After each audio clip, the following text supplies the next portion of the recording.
Et l'inquiétude croissante des investisseurs au sujet de la situation politique française. Sachez que le spread est au plus haut depuis 12 ans.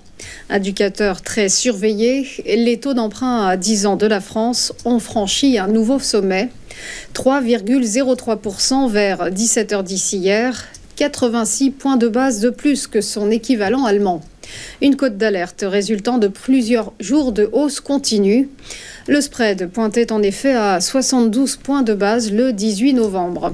À titre de comparaison, cet écart entre le taux français et allemand avoisine désormais le double de celui remontant avant le scrutin européen.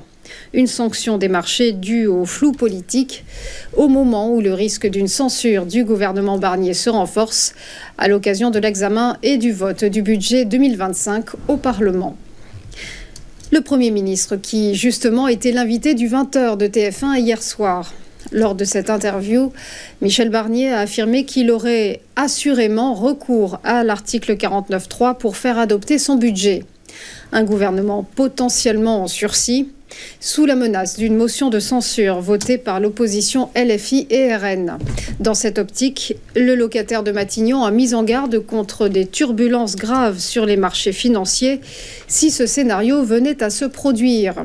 Le projet budgétaire, vous le savez, prévoit des coupes dans les dépenses publiques afin de ramener le déficit de 6,2% du PIB à 5% l'an prochain.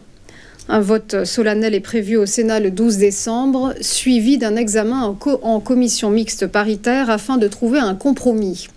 Le texte final sera ensuite soumis au vote, ou bien donc à l'activation du 49.3 par Michel Barnier.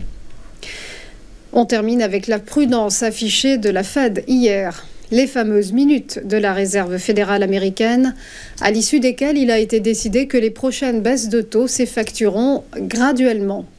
Dans ce compte-rendu de politique monétaire, les responsables justifient leur approche prudente par la volatilité.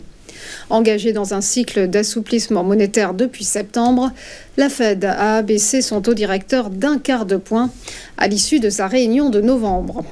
Outre la perspective de ce rythme progressif, les responsables de l'institution ont fait part de leur satisfaction concernant la lutte contre l'inflation, bien que supérieure à leur cible fixée à 2%.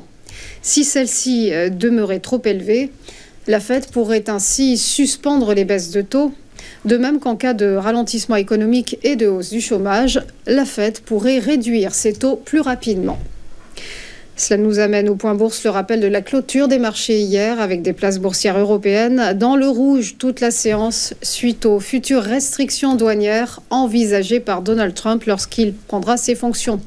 À Paris, le CAC 40 a flanché de moins 0,87%, terminant à 7194 points. À Francfort, le DAX a décliné de moins 0,56% à 19 295 points. À Londres, l'indice britannique, le FTSE, a chuté de moins 0,4% à 8 258 points. De son côté, le MIB de Milan a lâché moins 0,78%. Pas mieux à Madrid pour l'IBEX 35 qui a rendu moins 0,8%.